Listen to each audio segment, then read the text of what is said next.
All right, guys, so they just released the balance changes for season 5.5 in Marvel Rivals. So we're going to go over that. I just posted a video of my reaction to Rogue's reveal, as well as the best of my ability, breaking down her abilities from what I could see, just from my initial reaction. So some things I might say, some things I said in that video could be right or could be wrong, but we will find out tomorrow since they revealed the streamer servers will be up tomorrow, so other people will be able to share more information about Rogue come tomorrow. Anyways, let's go over some of these changes. So we're gonna start with the Vanguards here. They give us a nice little graphic here on Discord. Penny Parker. Spider's pilot faces a slight durability downgrade. Better stay nimble, Penny. Reduces base health from 750 to 700. I don't think that's that bad personally. Like Penny, I've played it, like, and for context here, guys, I'm a Vanguard main, and I mainly play Vanguard and support in this game, but I dabble pretty much everywhere I could. So Penny was the first character I played, so I've been playing her since season 0. I don't think this is gonna hurt her too much. Honestly, I mean, she's very strong right now. I think where she is right now, she's very strong. Some of the tweaks they gave her, I think, is okay. So I don't think this is going to hurt the character too much, especially if you know, web management and nest placement, having good nest placement. I don't think that's going to hurt her too much personally. So I'm okay with that change. Thor. This is a big one. I did read this one a little earlier. Thor takes some lessons from his battles against the zombies to heart. The God of Thunder is ready to take control of his lightning with increased flexibility. So during Storm Surge, so that's his charge, his shift ability on PC that pushes him forward and through. Instead of being unable to change direction of movement, Thor can now freely adjust it while dashing and move in any direction. It's funny because when I was playing this in Zombies, I was like, man, I wonder if they're just testing this as an ability that they're going to apply to Thor later, or some of these abilities with some of the characters, if that's something that they'll add a little bit later. So this was something that I personally was like just kind of guessing, or at least I wouldn't say hoping, but just curious if they're going to add, and it seems they did add it here. So this is going to be interesting to see if this is actually going to be a good quality of life adjustment for you Thor mains out there, and maybe we'll see what happens going forward this weekend. Emma Frost, my main tank. She gets a little bit of a nerf in her base health because she loses her anchor bonus. However, they did adjust her base health from 550 to 600, and they removed the team up anchor of 100 bonus health that she got from that. So a little bit of an adjustment, I would say. Maybe nerf was the wrong word to use. A little bit of an adjustment there for Emma. I was actually kind of worried they were going to down her a little bit more, but they did not, so that's good. Ben Grimm's punches are hitting harder, and his crowd control lasts longer. I was actually really hoping for that. Increased Stonehammer Cabrona's damage equal to enemies' max health per hit, 8% to 10%. That is massive. Things been feeling pretty good this season. I played him a little bit, and I didn't really like how he played beforehand, but I've actually really been enjoying a lot of how he plays now, so he's been feeling really good. Increased duration of lingering anti-mobility field after Yancey Street charge from 3 to 5%. Massive, guys. This is absolutely massive buffs for the thing. As a tank, as a Vanguard main, I'm very happy for some of these changes. I'm looking forward to see what's going on. So all right, next one, we have some duelist adjustments. So let's go. Hopefully Blade gets a buff.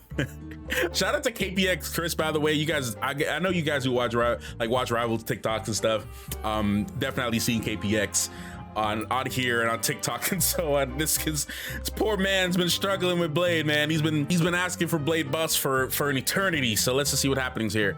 The Daywalker slightly sharpens his edge and his resilience. Increase Ancestral Sword single hit damage from 24 to 26. Okay. And Werewolf Slash single damage hit from 15 to 16. Reduced Bloodline Awakening healing from 35% to 25%. Okay, you Blade mains are gonna have to tell me if this is a good thing or a bad thing. I can think maybe because they increase his damage by 2, which I don't know how much of a difference that's gonna be, but because his slashes move faster in the ancestral form, maybe the 2 might make a big difference. So maybe to negate the extra healing that he'll be getting from the extra damages, from the extra damage that he's doing, maybe they reduce the amount of healing that he's getting from the self-healing in his vampire form. You guys let me know if that's a buff or a nerf for Blade? I want to hear what you guys have to say about that. I don't play him enough to comment on that one. You guys let me know what you think about that one. So, Jean Grey's Fiery Spirit gets a slight summon boost, okay? During Endsong Inferno, her ult increases Phoenix summoning health from 400 to 500. Interesting. We'll have to see if this actually makes a major change in her overall gameplay this weekend. Okay, Brian Castle got a little bit more firepower. Watcher 6, increase education damage from damage per hit from 19 to 20. Okay, we'll have to see if that's a massive buff for him. Human Torch, are they buffing him as he turns up the heat? Fire Cluster, slightly reduce projectile spread. Okay, so they're definitely they're making the clusters in a little bit more. Increase single cast projectile damage from 5 to 5.5. Okay. Adjust maximum fall from 60 to 30 meters to 60 to 20 meters. Okay, so maybe that'll make him able to hit his shots a little bit easier. So we'll see what happens with that. Blazing Blast, reduce single charge speed from 3 seconds to 2.5 seconds. Okay. Increase hit damage from 40 to 45. This might be some good balances for Johnny. I haven't really played him since I lorded him, and ever since then they've been nerfing him. So I just haven't been wanting to play him. So you guys let me know how you're feeling about these changes down below in the comments. Okay, Psylocke, let's see what's going on with her. Psylocke's ultimate is a little harder to unleash. Time to earn those. Ooh. So increase the energy cost of. Ooh, that's a nerf. That's a nerf. I guess that's just the trade-off for her ult just being super strong now. They want you to, it's gonna be a little bit harder to charge up her ult. It's gonna be a little more expensive. Oof, all right, so just make sure you get some of those crits, man. Make sure you get some more crits and hopefully that'll help. I feel like Daredevil's getting a nerf. I haven't looked at the screen yet, so all right, let's do it. Wolverine. Logan's ultimate just got a whole more freedom to leap, okay? All right. Last Stand can now target walls. Oh, okay, so his ult can now target walls as a landing point. That's massive. All right, that's gonna be insane. I can't wait to see the clips. Can you imagine an Angela like ulting and then he just goes up there and then just ults? That'd be crazy. All right. Daredevil, remove team up anchor bonus of 25. Okay, so that team up is going away. Okay, so he's getting his extra 25 bonus health removed from the team up anchor. Okay, Scarlet Witch, what's going on with her? Increase the charge of Chthonian Burst by Chaos Control hits from 0.8 to 0.1. Okay, increase Dark Seal projectile speed from 40 meters a second to 60 meters a second. Remove the spell field generation delay. Okay, and then. Okay, so that's gonna be like that's gonna be on impact. Increase reality erasure enemy pull speed. Okay, so they're trying to make, yeah, because I haven't really noticed it being any different or drastically different with her ability changes. So this could definitely make things a little bit more interesting. So let's see how this one unfolds. All right, so that's it for the duelist. Let's see what happens with the strategist now. What Gambit might get nerfed, man. I don't know. Let's see. Yep, I knew that was coming. Yep, so its ult charge is getting a little bit expensive. Not that expensive, but not the changes I thought. I actually thought he was gonna get a lot more nerfs than that, to be honest. We're gonna go from left to right, so we're gonna go invis. All right, so increase her ult charge. So her ult is gonna be also expensive as well. So it's gonna go from 43 to 45. They're really trying to take a hit to the triple support. And with Gambit, it's been even more triple support, to be honest. All right. Loki, increased damage and healing ratio of Loki's doppelgangers from 80 to 90. Okay, so they're pretty much almost just like kind of reversing, because it used to be a 1-to-1 copy. 90 used to be like 100, 100, 100. So now then it brought it down, they brought it to 80, now they're going to 90%. So it's only doing 10% less damage, but I think that's fine. That's going to bring Loki back to a better spot. Rocket, they're increasing his ult from 4,000 to 43. So they're definitely trying to make these invincibility ults or these healing ults take a little bit of a hit. So they're getting a little bit of some nerfs to their healing ult charge. All right. Luna, I heard she was getting a new ability. Let's see what's going on with this. New ability. Oh boy. They're even made a joke. Luna cools down and rolls even faster and gets a brand new ability. She's never beating the allegations. She's really not beating the allegations, bro. The devs know that that's their golden child. The devs know that Luna is their golden child. She's definitely not beating the allegations.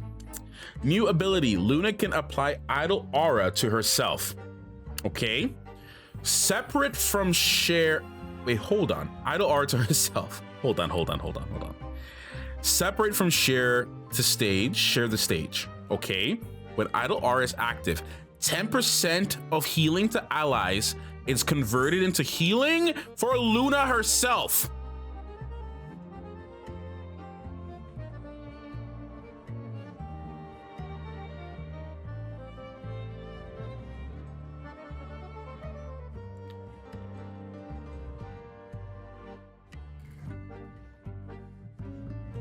Wow. Okay, and she gains a 10% healing boost. And a 10% damage boost.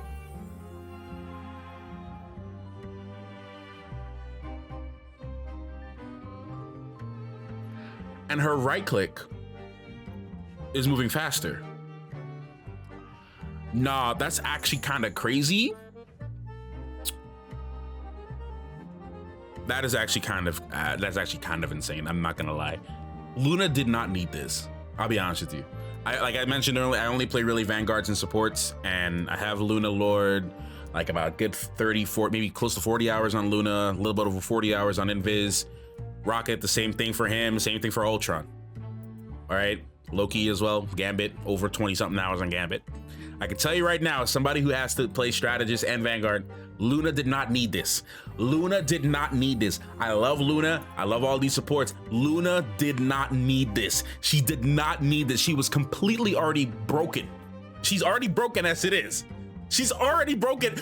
Luna is already broken as it is. She did not need this.